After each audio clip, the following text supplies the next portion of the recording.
Quelle est la meilleure transmission, manuelle ou automatique? La question est intéressante. Ce débat existe depuis 7 décennies. Les transmissions manuelles et automatiques sont des technologies complètement différentes, utilisant des réglages et des principes différents. L'un est basé sur une simple paire d'engrenages, tandis que l'autre est basé sur un train épicycloïdal. L'un utilise un convertisseur de couple, tandis que l'autre utilise un ensemble d'embrayages. Nous allons faire une comparaison logique de ces technologies dans cette vidéo. Mais d'abord, il faut comprendre les principes de base de la transmission. Un moteur à combustion interne produit un couple et une puissance utile seulement pendant une certaine plage de régime. Du fait de ce problème inhérent au moteur à combustion interne, il n'est pas judicieux de contrôler la vitesse des roues motrices en les reliant directement au moteur. Cette approche réduira le rendement du moteur à un niveau très bas. Nous avons plutôt besoin d'une transmission intermédiaire, de sorte que le régime du moteur puisse toujours se situer dans la plage de rendement maximale. La transmission prend en charge la variation de vitesse des roues motrices. Voyons d'abord comment la variation de vitesse est obtenue dans une boîte de vitesse manuelle. Une boîte de vitesse manuelle est un ensemble de trains d'engrenages. Il comporte 3 sections: entrée, arbre intermédiaire et sortie. L'entrée est reliée à l'arbre intermédiaire, ce qui permet à l'arbre intermédiaire de tourner toujours à une vitesse constante. L'arbre intermédiaire est ensuite relié au réducteur de sortie.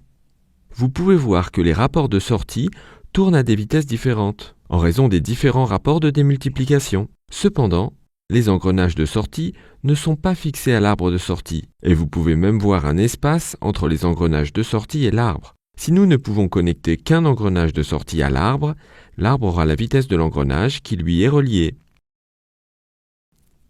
Les engrenages de l'arbre principal sont équipés de dents coniques de synchronisation. Un moyeu est relié à l'arbre et un manchon glisse sur celui-ci. En déplaçant simplement cette douille, on peut relier l'engrenage et l'arbre. Cela peut sembler être un mécanisme simple. Cependant, pendant le fonctionnement, le moyeu et l'engrenage tournent à des vitesses différentes, et la connexion manchon-engrenage est impossible. Avant tout, il faut que leur vitesse soit la même. Pour cela, nous devons interrompre le flux d'énergie vers la transmission. L'utilisation d'un système d'embrayage entre en jeu.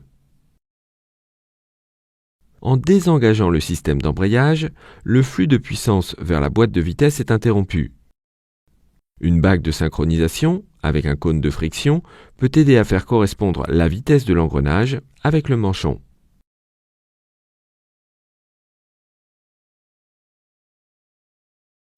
Lorsqu'il n'y a pas de transmission de puissance, le fait de pousser la couronne de synchronisation contre la roue dentée aidera à faire correspondre la vitesse de la roue à celle du moyeu. On peut établir une connexion en douceur. Après la connexion, le système d'embrayage est enclenché.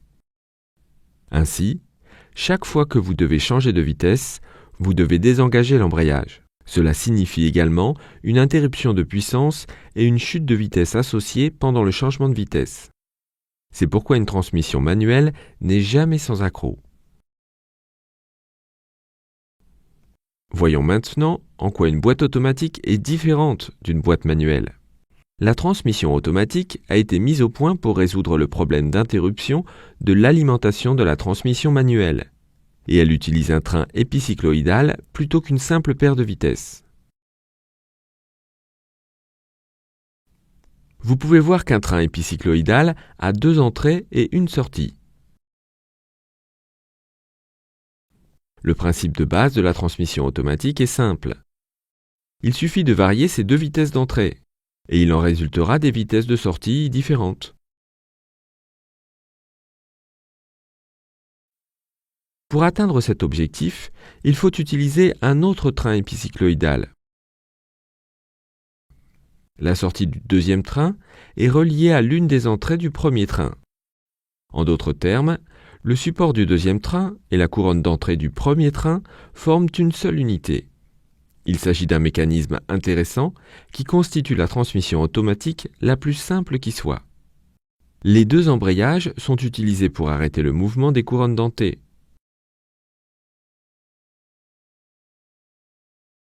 En appuyant sur la pédale d'embrayage, la couronne correspondante est à l'arrêt et le support tourne.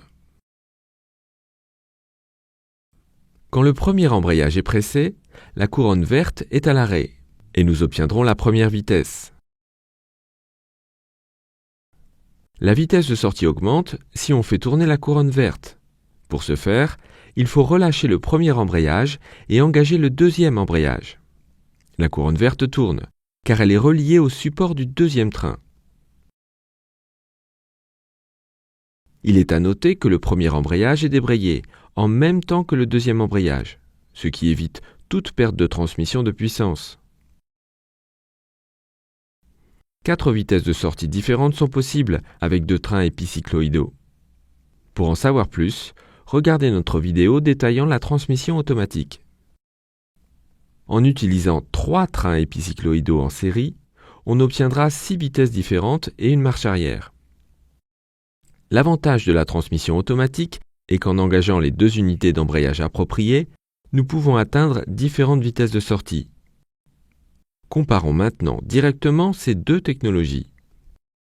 Comme nous l'avons vu, dans la transmission automatique, il n'y a pas de rupture de flux de puissance, ce qui assure une conduite en douceur. La commande par ordinateur de la transmission automatique rend la conduite encore plus simple.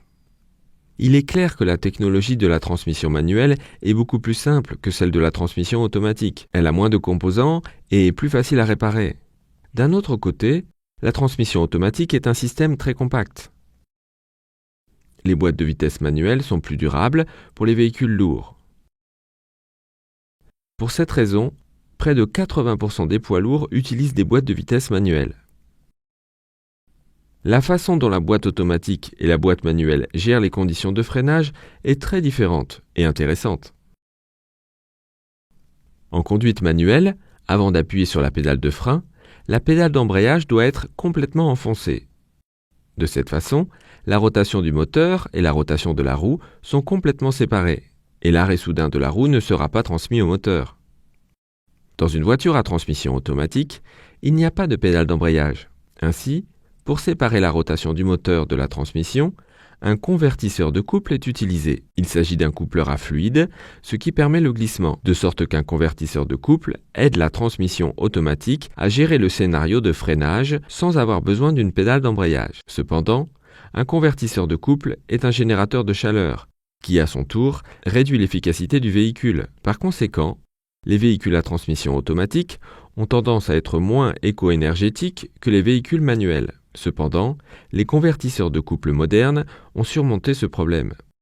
Nous espérons que la prochaine fois que vous ferez l'acquisition d'un 4x4, vous pourrez choisir la technologie de transmission la mieux adaptée à vos besoins. Ne ratez pas notre vidéo sur la transmission DSG, qui combine les meilleures caractéristiques des transmissions automatiques et manuelles.